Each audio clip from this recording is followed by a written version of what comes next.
दर्द से बाहर निकलने का रास्ता। वर्तमान में और अधिक पीड़ा उत्पन्न न करें। किसी का भी जीवन दर्द और दुख से पूरी तरह मुक्त नहीं है। क्या यह उनसे बचने की कोशिश करने के बजाय उनके साथ रहना सीखने का सवाल नहीं है? मानवीय पीड़ा का बड़ा हिस्सा अनावश्यक है। यह तब तक स्वनिर्मित है जब तक कि आपका जीवन अप्रभावित मन द्वारा संचालित होता है। आप जो दर्द अभी पैदा करते हैं वह हमेशा किसी न किसी रूप में अस्वीकृति, किसी न किसी रूप में अचेतन प्रतिरोध का होता है। विचार के स्तर पर प्रतिरोध किसी न किसी रूप में निर्णय होता है। भावनात्मक स्तर पर यह किसी न किसी रूप में नकारात्मकता होती है। दर्द की तीव्रता वर्तमान क्षण के प्रति प्रतिरोध की डिग्री पर निर्भर करती है, और यह इस बात पर भी निर्भर करता है कि आप अपने मन के साथ कितनी मजबूती से जुड़े हुए हैं। मन हमेशा अभी को नकारने और उससे बचने की कोशिश करता है। दूसरे शब्दों में, जितना अधिक आप अपने मन के साथ जुड़े होते हैं उतना ही अधिक आप पीड़ित होते हैं। या आप इसे इस तरह से कह सकते हैं, जितना अधिक आप अभी को सम्मान और स्वीकार करने में सक्षम होते हैं उतना ही आप दर्द, पीड़ा और अहंकारी मन से मुक्त होते हैं।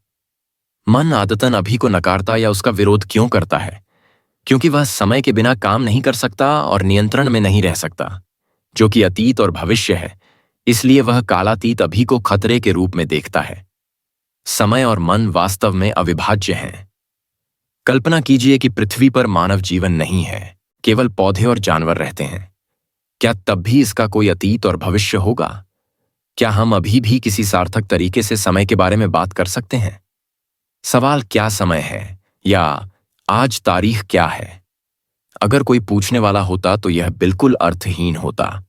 ओक का पेड़ या चील ऐसे सवाल से हैरान हो जाते। क्या समय है? वे पूछते। ठीक है, बेशक अभी है, समय अब भी है। और क्या है? हाँ, इस संसार में कार्य करने के लिए हमें मन के साथ साथ समय की भी आवश्यकता होती है। लेकिन एक समय ऐसा आता है जब वे हमारे जीवन पर कब्जा कर लेते हैं, और यहीं से शिथिलता, पीड़ा और दुख उत्पन्न होते हैं। मन यह सुनिश्चित करने के लिए कि वह नियंत्रण में रहे, वर्तमान क्षण को भूत और भविष्य के साथ निरंतर ढकने का प्रयास करता है। और इस प्रकार जैसे जैसे अस्तित्व की जीवन शक्ति और अनंत रचनात्मक क्षमता, जो कि अभी से अविभाज्य है, समय के द्वारा ढकी जाती है, आपका वास्तविक स्वरूप मन द्वारा अस्पष्ट हो जाता है। मानव मन में समय का एक बढ़ता हुआ भारी बोझ जमा होता जा रहा है।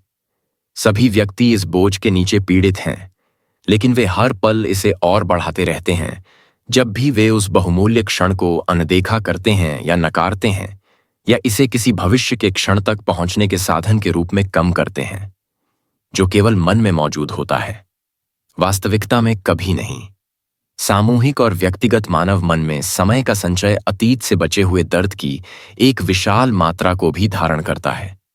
यदि आप अब अपने और दूसरों के लिए दर्द पैदा नहीं करना चाहते हैं, यदि आप अब अतीत के दर्द के अवशेषों को और नहीं बढ़ाना चाहते हैं जो अभी भी आपके अंदर जीवित हैं, तो और समय न बनाएं, या कम से कम अपने जीवन के व्यावहारिक पहलुओं से निपटने के लिए जितना आवश्यक है उससे अधिक न बनाएं। समय बनाना कैसे रोकें? गहराई से महसूस करें कि वर्तमान क्षण ही आपके पास है। अभी को अपने जीवन का प्राथमिक केंद्र बनाएं। जबकि पहले आप समय में रहते थे और अभी के लिए संक्षिप्त यात्राएं करते थे, अब अपना निवास अभी में बनाएं और अपने जीवन की स्थिति के व्यावहारिक पहलुओं से निपटने के लिए जब आवश्यक हो तो अतीत और भविष्य का संक्षिप्त दौरा करें। हमेशा वर्तमान क्षण के लिए हाँ कहें। किसी ऐसी चीज के लिए आंतरिक प्रतिरोध पैदा करने से ज्यादा व्यर्थ, ज्यादा पागलपन क्या हो सकता है जो पहले से ही मौजूद है? जीवन का विरोध करने से ज्यादा पागलपन क्या हो सकता है जो अभी है और हमेशा अभी है? जो है उसके लिए समर्पण करें। जीवन को हाँ कहें और देखें कि कैसे जीवन अचानक आपके खिलाफ काम करने के बजाय आपके लिए काम करना शुरू कर देता है। वर्तमान क्षण कभी कभी अस्वीकार्य, अप्रिय या भयानक होता है। यह वैसा ही है जैसा है। ध्यान दें कि मन इसे कैसे लेबल करता है और कैसे यह लेबलिंग प्रक्रिया, यह निरंतर निर्णय लेने की प्रक्रिया दर्द और दुख पैदा करती है। मन की यांत्रिकी को देखकर आप इसके प्रतिरोध पैटर्न से बाहर निकलते हैं और फिर आप वर्तमान क्षण को होने दे सकते हैं। यह आपको बाहरी परिस्थितियों से आंतरिक स्वतंत्रता की स्थिति, सच्ची आंतरिक शांति की स्थिति का स्वाद देगा। फिर देखें कि क्या होता है और यदि आवश्यक हो या संभव हो तो कार्रवाई करें। स्वीकार करें और फिर कार्य करें। वर्तमान क्षण में जो कुछ भी है उसे ऐसे स्वीकार करें जैसे कि आपने उसे चुना हो। हमेशा उसके साथ काम करें, उसके खिलाफ नहीं। उसे अपना मित्र और सहयोगी बनाएं, दुश्मन नहीं। यह चमत्कारिक रूप से आपके पूरे जीवन को बदल देगा।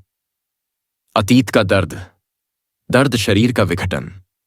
जब तक आप अभी की शक्ति तक पहुंचने में असमर्थ हैं, तब तक आपके द्वारा अनुभव किया जाने वाला हर भावनात्मक दर्द आपके भीतर दर्द का अवशेष छोड़ जाता है। यह अतीत के दर्द के साथ विलीन हो जाता है जो पहले से ही था और आपके मन और शरीर में बस जाता है। इसमें निश्चित रूप Time is money. से वह दर्द भी शामिल है जो आपने बचपन में सहा था, जो उस दुनिया की अचेतनता के कारण हुआ था जिसमें आप पैदा हुए थे। यह संचित दर्द एक नकारात्मक ऊर्जा क्षेत्र है जो आपके शरीर और मन पर कब्जा कर लेता है। यदि आप इसे अपने आप में एक अदृश्य इकाई के रूप में देखते हैं तो आप सच्चाई के काफी करीब पहुंच रहे हैं। यह भावनात्मक दर्द शरीर है। इसके होने के दो तरीके हैं, निष्क्रिय और सक्रिय। एक दर्द शरीर 9% समय तक निष्क्रिय रह सकता है, हालांकि एक बहुत दुखी व्यक्ति में यह समय के 100% तक सक्रिय हो सकता है। कुछ लोग लगभग पूरी तरह से अपने दर्द शरीर के साथ जीते हैं, जबकि अन्य इसे केवल कुछ स्थितियों में ही अनुभव कर सकते हैं, जैसे कि अंतरंग संबंध या पिछले नुकसान या परित्याग, शारीरिक या भावनात्मक चोट आदि से जुड़ी स्थितियां। कुछ भी इसे ट्रिगर कर सकता है, खासकर अगर यह आपके अतीत के दर्द पैटर्न से मेल खाता हो। जब यह अपने निष्क्रिय चरण से जागने के लिए तैयार होता है तो किसी व्यक्ति द्वारा आपके लिए किया गया कोई विचार या कोई मासूम टिप्पणी भी इसे सक्रिय कर सकती है। कुछ दर्द शरीर अप्रिय होते हैं लेकिन अपेक्षाकृत हानिरहित होते हैं। उदाहरण के लिए एक बच्चा जो रोना बंद नहीं करता। अन्य क्रूर और विनाशकारी राक्षस होते हैं। सच है, राक्षस कुछ शारीरिक रूप से हिंसक होते हैं, कई और भावनात्मक रूप से हिंसक होते हैं। कुछ आपके आसपास के लोगों पर हमला करेंगे या आपको खुराक देंगे, जबकि अन्य आप पर, अपने मेजबान पर हमला कर सकते हैं। आपके जीवन के बारे में आपके विचार और भावनाएं तब बहुत नकारात्मक और आत्मविनाशकारी हो जाती हैं। बीमारियां और दुर्घटनाएं अक्सर इसी तरह से पैदा होती हैं।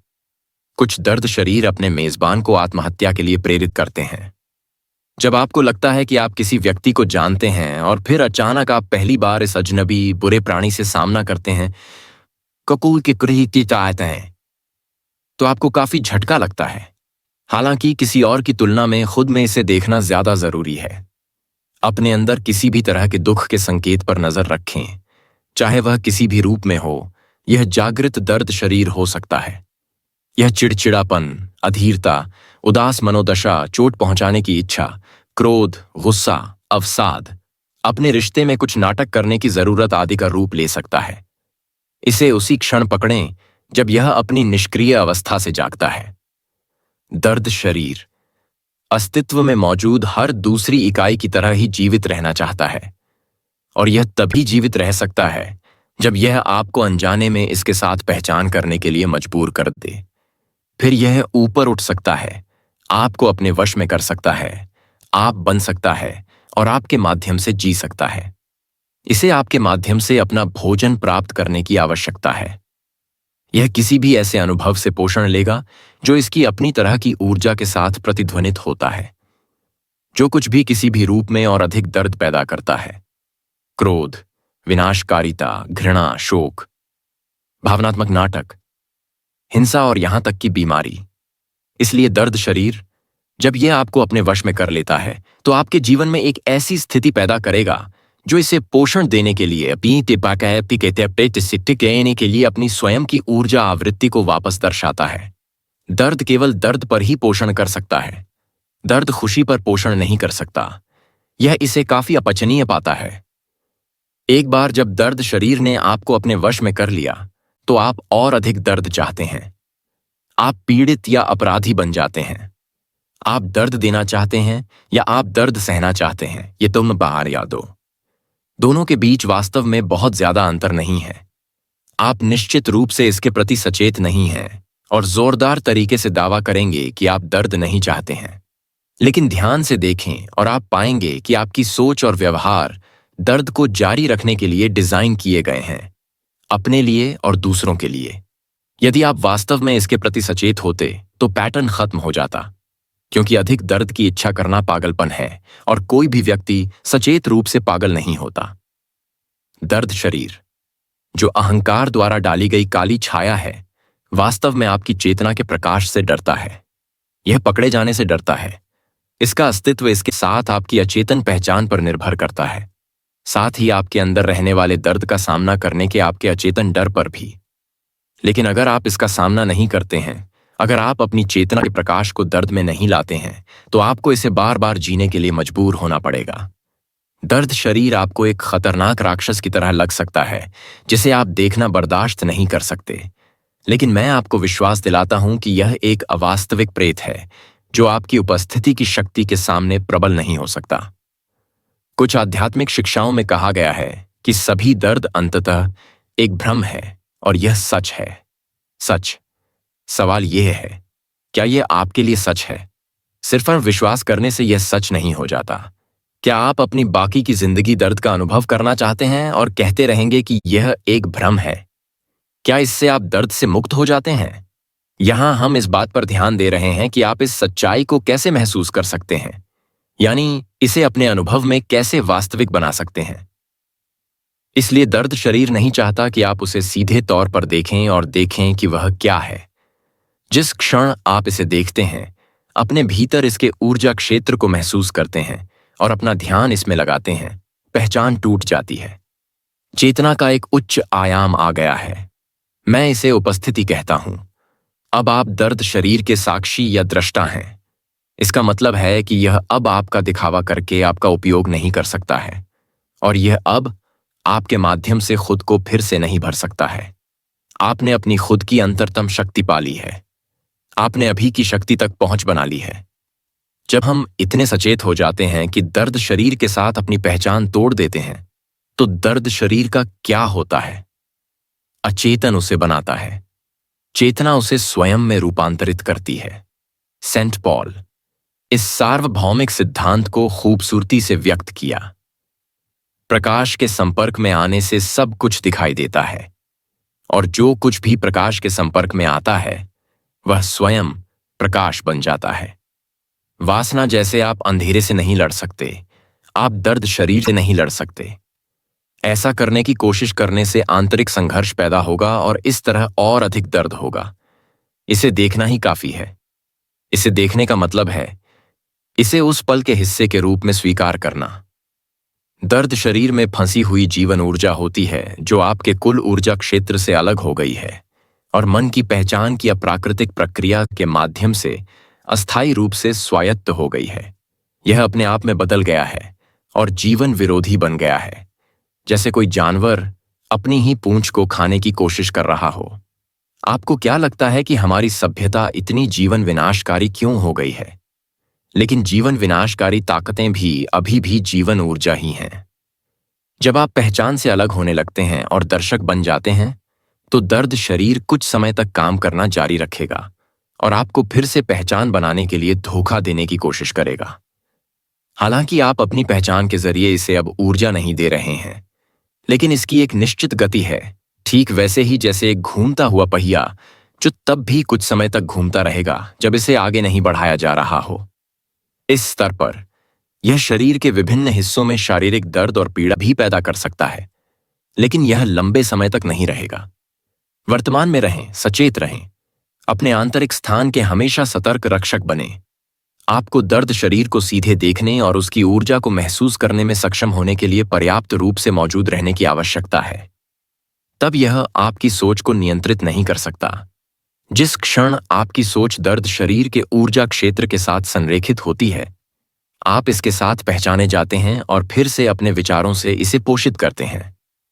उदाहरण के लिए, यदि क्रोध दर्द शरीर का प्रमुख ऊर्जा कंपन है, और आप क्रोध भरे विचार सोचते हैं, इस बात पर विचार करते हैं कि किसी ने आपके साथ क्या किया या आप उसके साथ क्या करने जा रहे हैं, तो आप अचेत हो गए हैं और दर्द शरीर बेहोश हो गया है।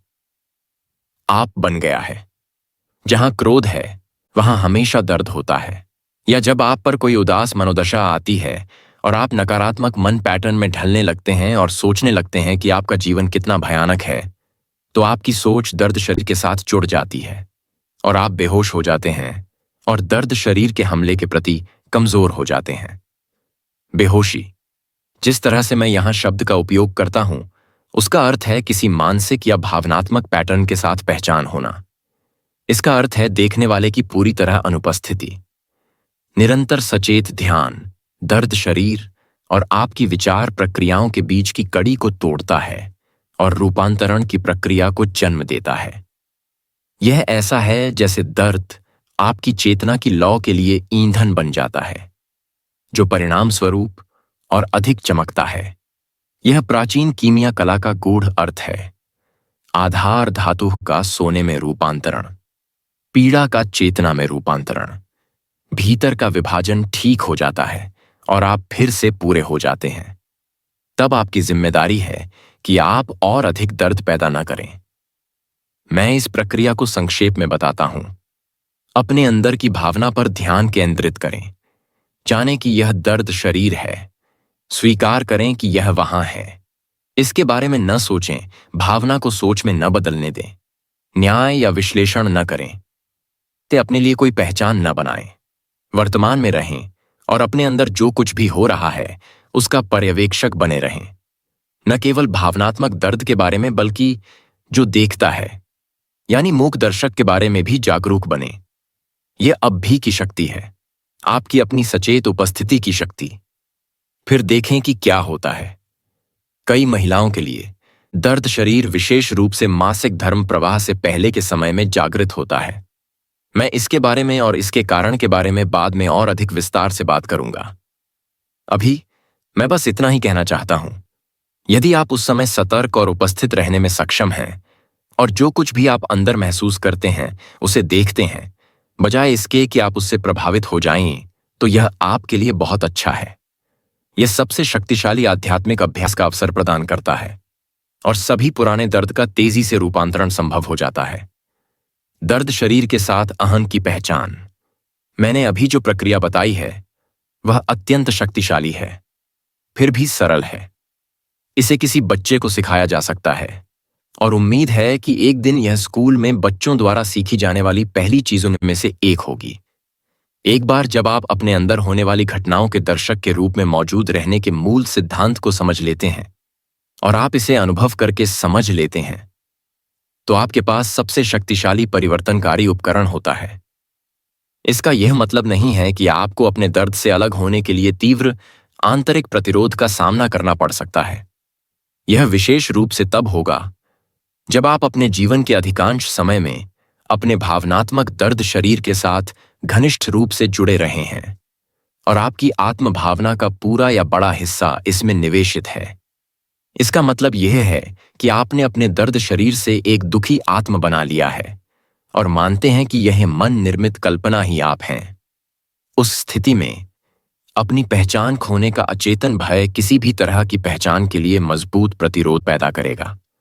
दूसरे शब्दों में, आप दर्द में दर्द शरीर बनना पसंद करेंगे, अज्ञात में छलांग लगाने और परिचित दुखी आत्म को खोने का जोखिम उठाने के बजाय। अगर यह आप पर लागू होता है तो अपने भीतर प्रतिरोध को देखें, अपने दर्द के प्रति लगाव को देखें। बहुत सतर्क रहें। दुखी होने से आपको मिलने वाले अनोखे आनंद को देखें। इसके बारे में बात करने या सोचने की मजबूरी को देखें।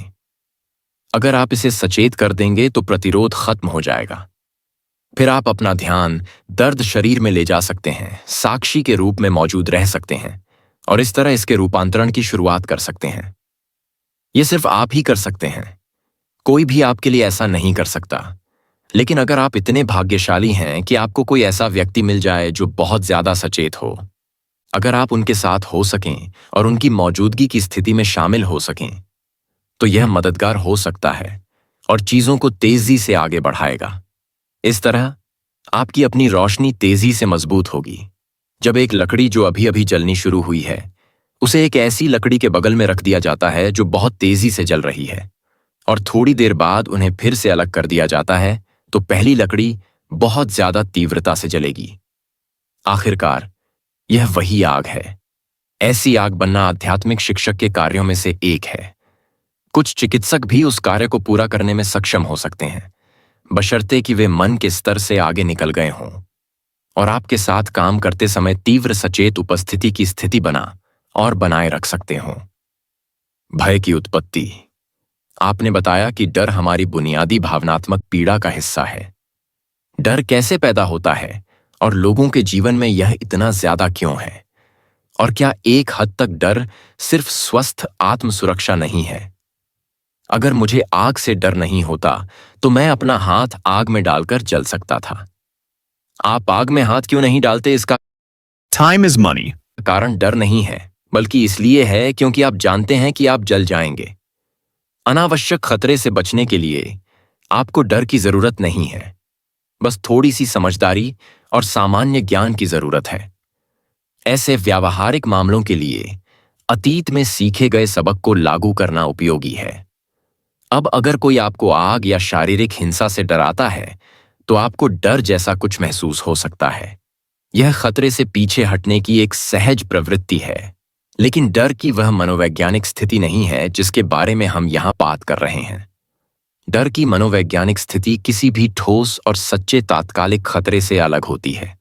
यह कई रूपों में आती है: बेचैनी, चिंता, बेचैनी, घबराहट, तनाव, भय इत्यादि।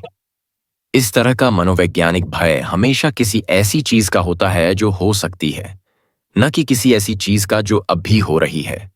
आप यहां और अभी में हैं, जबकि आपका मन भविष्य में है। इससे एक चिंता का अंतराल पैदा होता है, और अगर आप अपने मन से पहचाने जाते हैं और अभी की शक्ति और सरलता से संपर्क खो चुके हैं, तो वह चिंता अंतराल आपका निरंतर साथी होगा।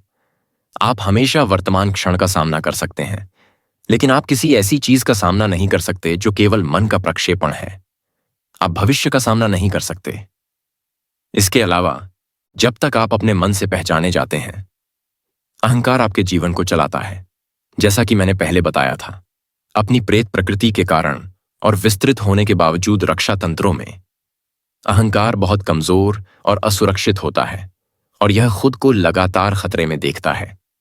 वैसे यह तब भी होता है जब अहंकार बाहरी रूप से बहुत आश्वस्त होता है। अब याद रखें कि भावना आपके मन के प्रति शरीर की प्रतिक्रिया है।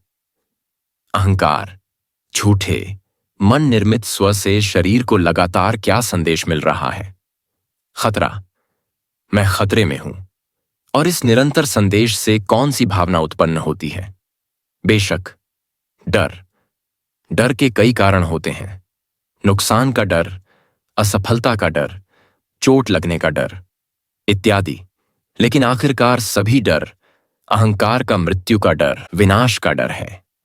अहंकार के लिए मृत्यु हमेशा करीब ही होती है। मन से पहचानी गई इस स्थिति में मृत्यु का डर आपके जीवन के हर पहलू को प्रभावित करता है। उदाहरण के लिए, यहां तक कि एक ऐसी तुच्छ और सामान्य चीज भी, जैसे कि किसी तर्क में सही होने और दूसरे व्यक्ति को गलत साबित करने की बाध्यकारी आवश्यकता, जिस मानसिक स्थिति से आपने अपनी पहचान बनाई है, इसका बसाहा करना मृत्यु के डर के कारण होता है। यदि आप किसी मानसिक स्थिति से अपनी पहचान बनाते हैं, तो यदि आप गलत हैं, तो आपके मन आधारित आत्मबोध को विनाश का गंभीर खतरा है। इसलिए अहंकार के रूप में आप गलत होने का जोखिम नहीं उठा सकते। गलत होना मरना है। इस पर युद्ध लड़े गए हैं और अनगिनत रिश्ते टूट गए हैं। एक बार जब आप अपने मन से अलग हो जाते हैं, तो चाहे आप सही हों या गलत, इससे आपकी आत्मभावना पर कोई फर्क नहीं पड़ता। इसलिए सही होने की जबरदस्ती, बाध्यकारी और गहरी अचेतन आवश्यकता, जो हिंसा का एक रूप है, अब नहीं रहेगी। आप स्पष्ट रूप से और दृढ़ता से बता सकते हैं कि आप कैसा महसूस करते हैं या क्या सोचते हैं, लेकिन इसके बारे में कोई आक्रामकता या रक्षात्मकता नहीं होगी। तब आपकी आत्मभावना आपके मन से नहीं, बल्कि आपके भीतर एक गहरी और सच्ची जगह से उत्पन्न होती है। अपने भीतर किसी भी तरह की रक्षात्मकता से सावधान रहें।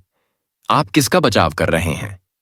एक भ्रामक पहचान, आपके दिमाग में एक छवि, एक काल्पनिक इकाई। इस पैटर्न को सचेत बनाकर, इसका साक्षी बनकर आप इससे अलग हो जाते हैं। आपकी चेतना के प्रकाश में पहचान पैटर्न तब जल्दी से विलीन हो जाएगा। यह सभी तर्कों और सत्ता के खेल का अंत है, जो रिश्तों के लिए बहुत विनाशकारी हैं। दूसरों पर सत्ता ताकत के रूप में छिपी हुई कमजोरी है। सच्ची शक्ति भीतर है और यह अब भी आपके लिए उपलब्ध है।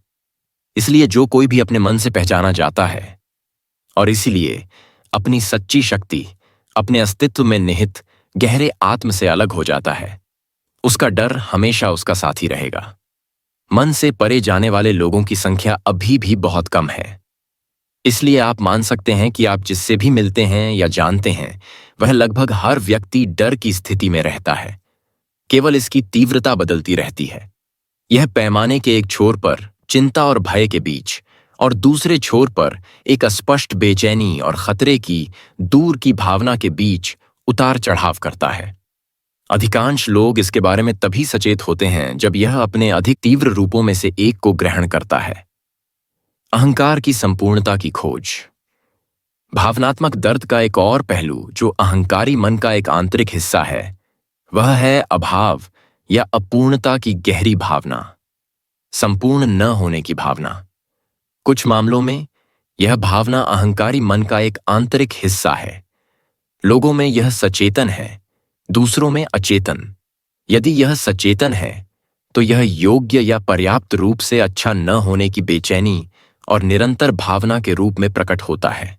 यदि यह अचेतन है तो इसे केवल अप्रत्यक्ष रूप से तीव्र लालसा, चाहत और आवश्यकता के रूप में महसूस किया जाएगा। किसी भी मामले में लोग अक्सर अहंकार, संतुष्टि और पहचान की चीजों की बाध्यकारी खोज में प्रवेश करेंगे ताकि वे अपने भीतर महसूस होने वाले इस छेद को भर सकें। इसलिए वे संपत्ति, पानी की साल्टता, अन्यता या किसी विशेष संबंध के पीछे भागते हैं। मूल रूप से इसलिए कि वे अपने बारे में बेहतर महसूस कर सकें, अधिक पूर्ण महसूस कर सकें। लेकिन जब वे ये सभी चीजें प्राप्त कर लेते हैं, तब भी उन्हें जल्द ही पता चलता है कि छेद अभी भी वही है, कि यह अथाह है। तब वे वास्तव में परेशानी में होते हैं, क्योंकि वे अब खुद को धोखा नहीं दे सकते। खैर, वे कर सकते हैं और करते भी हैं। Time is money. लेकिन यह और अधिक कठिन हो जाता है। जब तक अहंकारी मन आपके जीवन को चला रहा है, तब तक आप वास्तव में सहज नहीं हो सकते।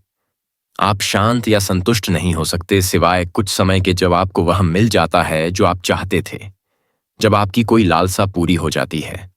चूंकि अहंकार स्वयं की एक व्युत्पन्न भावना है, इसलिए इसे बाहरी चीजों से पहचान की आवश्यकता होती है। इसे लगातार बचाव और पोषण दोनों की आवश्यकता होती है। सबसे आम अहंकार पहचान संपत्ति, आपके द्वारा किए जाने वाले काम, सामाजिक स्थिति और मान्यता, ज्ञान और शिक्षा, शारीरिक उपस्थिति, विशेष योग्यता, रिश्ते, व्यक्तिगत और पारिवारिक इतिहास, विश्वास प्रणाली और अक्सर राजनीतिक, राष्ट्रवादी, नस्लीय, धार्मिक और अन्य सामूहिक पहचान से संबंधित होती है। इनमें से कोई भी आप नहीं हैं। क्या आपको यह डरावना लगता है या यह जानकर राहत मिलती है? इन सभी चीजों को आपको जल्द या बाद में त्यागना होगा। शायद आपको अभी भी इस पर विश्वास करना मुश्किल लगता है, और मैं निश्चित रूप से आपसे यह विश्वास करने के लिए नहीं कह रहा हूं कि आपकी पहचान इनमें से किसी भी चीज में नहीं पाई जा सकती। आप खुद ही इसकी सच्चाई जान जाएंगे। आपको यह तब पता चलेगा जब आपको लगेगा कि मौत करीब आ रही है। मृत्यु वह सब कुछ छीन लेना है जो आप नहीं हैं। जीवन का रहस्य मरने से पहले मर जाना है और यह पता लगाना है कि कोई मृत्यु नहीं है।